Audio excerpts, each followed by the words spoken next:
Olá, seja bem-vindo ao canal. Eu sou o Antônio Francisco. Um grande prazer estar consigo e poder partilhar conhecimento. Sabe que partilhar conhecimento é partilhar vida. E para 2025 não podia ser diferente. 2025. Eu quero que você diga que 2025 é o seu ano. Você que quer entrar agora no mundo da contabilidade, você que quer aprender contabilidade, fique nesse vídeo. Eu vou lhe apresentar conceitos que você precisa dominar se quer realmente ser um fera em contabilidade, se você quer realmente brincar com a contabilidade, se você quer aprender a contabilidade da melhor forma possível. Fique nesse vídeo. A gente volta já. E o primeiro conceito que você precisa aprender tem a ver com patrimônio. Patrimônio. Bens, direitos e obrigações. Primeiro conceito que você precisa aprender, se você quer dominar a contabilidade, é este. Bens, direitos e obrigações. Você precisa aprender que patrimônio é um conjunto de bens, direitos e obrigações. Precisa também aprender que bens tem a ver com aqueles itens, portanto, que têm um valor monetário. Bens. Direito tem a ver com valores que a empresa tem a receber de terceiros. Direito, valores que a empresa tem a receber de terceiro. E depois tem as obrigações. As obrigações representam as dívidas que a empresa tem a pagar ou que você tem a pagar, né? Uma entidade tem a pagar. Okay? Dívidas que a empresa tem ou obrigações, compromisso que a empresa tem para com terceiros. Ficou a dica? Ok? Primeiro conceito, dominar patrimônio, bens, direitos e obrigações. Vamos para o segundo conceito. E o segundo conceito é entender o que são ativos e passivos. Super! Depois de você aprender o que são bens, direitos e obrigações, você vai entender que ativos e passivos basicamente é a combinação ou, na verdade, a tradução contabilística de bens, direitos e obrigações. Por quê? Porque você vai aprender que ativo é um conjunto de bens e direitos. E passivo é o quê? É um conjunto de obrigações. Ok? Só que quando você for mais a fundo, você vai entender o verdadeiro conceito de ativo. Que não só é bens, direitos e obrigações, mas eles precisam ser controlados por uma entidade, devem ser provenientes de acontecimentos passados e deve-se esperar que, portanto, geram para a empresa benefícios econômicos futuros. Ok? E você vai aprender também que ativos podem ser correntes e não correntes. Correntes aqueles, portanto, que pertencem à empresa e que, portanto, se esperam que permaneça na posse da empresa por um período até um ano. E não correntes, aqueles que se esperam que permaneça na posse da empresa por um período superior a um ano. Ok? Já passivos, do mesmo jeito. Passivo vão ser aquelas obrigações presentes da entidade, provenientes também de acontecimentos passados e de qual se espera que da sua liquidação ou pagamento resultem em exfluxo de recursos, não é saída de recursos da empresa, incorporando, obviamente, benefícios econômicos futuros. E você vai perceber também, durante o seu estudo, que passivo podem ser correntes e não correntes. Não correntes, aqueles que precisam ser pagos num período superior a um ano. Correntes, aqueles que precisam ser pagos num período até um ano. Ok? Ficou a primeira e a segunda dica? Boa. Vamos para a terceira. Lançamentos contabilísticos. Essa é a terceira. Okay? Lançamentos contabilísticos. E quando você aprender sobre lançamentos contabilísticos, você vai aprender um conceito básico que é método das partilhas dobradas. No método das partilhas dobradas ou método de gráfico, não é? Você vai aprender que se existir um débito, vai existir um crédito. Se existir um débito, pode existir vários créditos. Se existir vários débitos, também pode existir um crédito ou vários créditos. E aqui estamos a falar de lançamento da primeira forma, da segunda forma, da terceira forma e da quarta forma, ok? Quando eu digo lançamento da primeira, segunda, terceira e quarta, eu estou a dizer um débito origina um crédito, primeira forma. Um débito origina vários créditos, segunda forma. Vários créditos originam um débito, terceira forma. Vários débitos originam vários créditos, quarta forma. Ok? Se você dominar esses conceitos, na verdade aqui o método das partilhas dobradas está a dizer o quê? Que você precisa, ao fazer os lançamentos, você precisa equilibrar. Ok? Se você tira num sítio, tem que colocar num outro, senão fica desequilibrado. Okay? O conceito do método das partilhas dobradas é essa. É você, ao fazer os lançamentos, você tem que equilibrar. Tá? Se eu tenho aqui uma chávena, eu preciso colocar, não é? Se eu tiro esta chávena daqui, preciso colocar do outro. Mas, obviamente, que ao tirar e colocar neste, aqui fica vazio. Então, preciso também colocar alguma coisa que complementa. Por que que eu tirei daqui para aqui? Qual foi a razão de me fez tirar daqui para aqui? Não, alguém comprou. Então, se alguém comprou, tenho que colocar o montante aqui equiparado ao valor que eu vendi. Basicamente isso, tá? Então, todo movimento a débito tem que ter um crédito ou vários créditos. Tá? Depois de você dominar o terceiro passo, que é o conceito do método das partilhas dobradas, que é a forma de lançamento, você vamos para o quarto passo, ok? E o quarto passo é demonstrações financeiras. Ok? Demonstração financeira.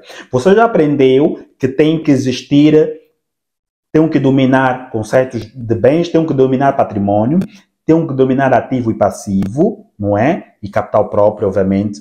Tenho que dominar os lançamentos que eu meto as partilhas dobradas.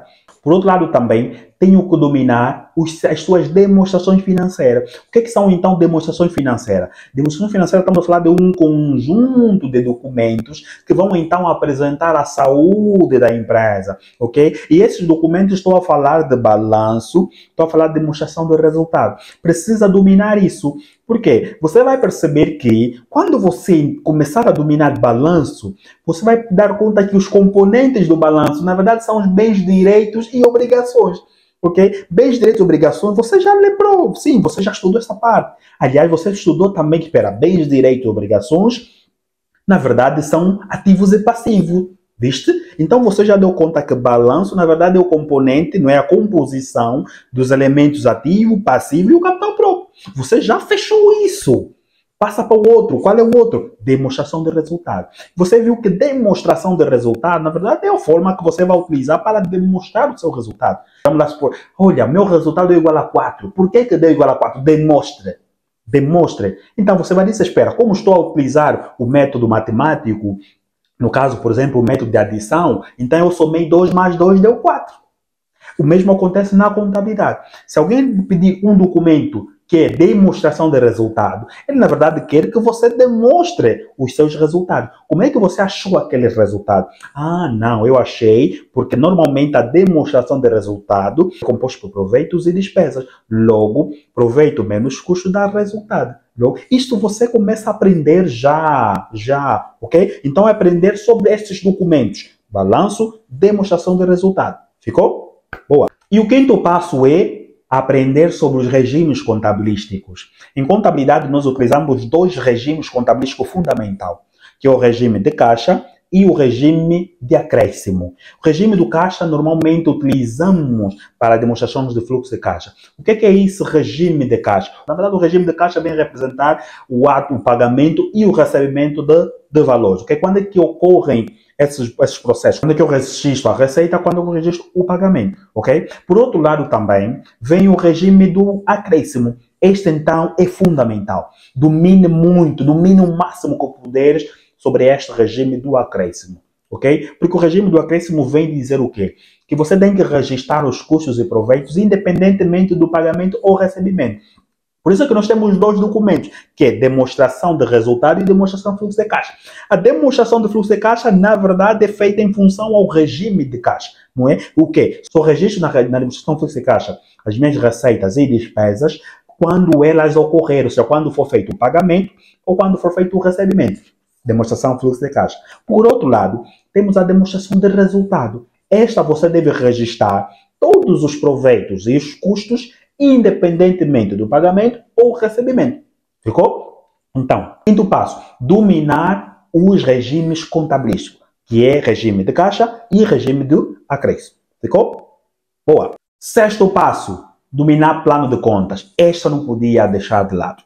Plano de contas. Você quer dominar contabilidade, quer ser um bom contabilista, quer ser um excelente contabilista. Não tem dúvida. Dominar o plano de contas. Okay? Dentro do plano de conta, você vai encontrar um conjunto de informações que vão lhe dar bases suficientes para ser um excelente contabilista. Estou a falar, por exemplo, do critério de valorimetria, estou a falar do critério de reconhecimento, ok, dos ativos, passivos, bem como também custos e proveitos, ok? Estou a falar também, se calhar, de algumas regras de movimentação das contas que vais encontrar no próprio plano de conta, ok? Você, quando estiver a estudar o plano de conta, você vai aprender que as contas do ativo debitam-se pelos saldos iniciais e pelos aumentos e creditam-se pelas diminuições. Você vai perceber também algumas regras de movimentação do passivo, de custos e proveitos. Okay? Então, estude bastante o plano de contas. Quando você estiver a estudar o plano de contas, você vai aprender não só esses conceitos que eu já mencionei, você também vai aprender, por exemplo, que o plano de contas pode repartir em 6 partes,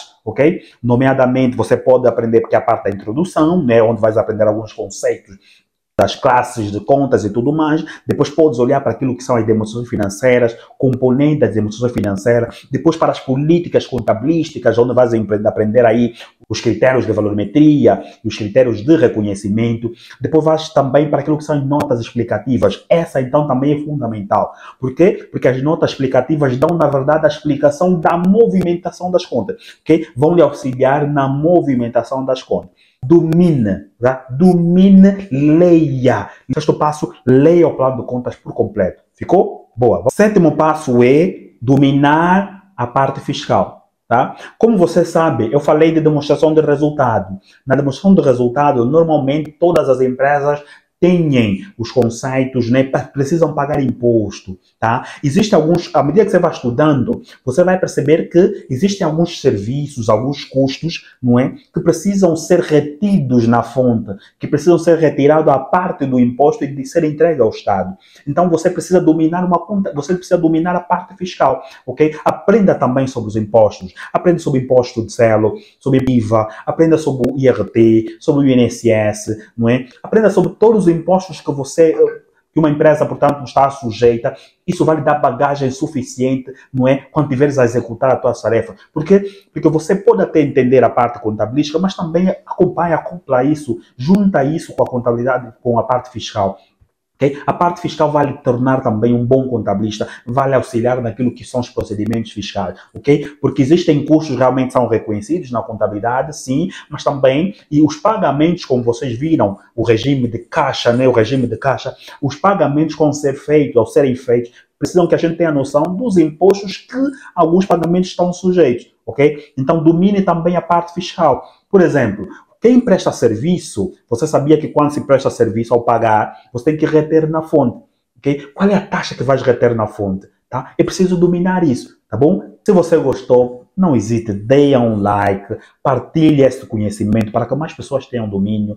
Podemos sempre aprender um com o outro, tá? Partilhar conhecimento é partilhar vida. Nos vemos no próximo vídeo.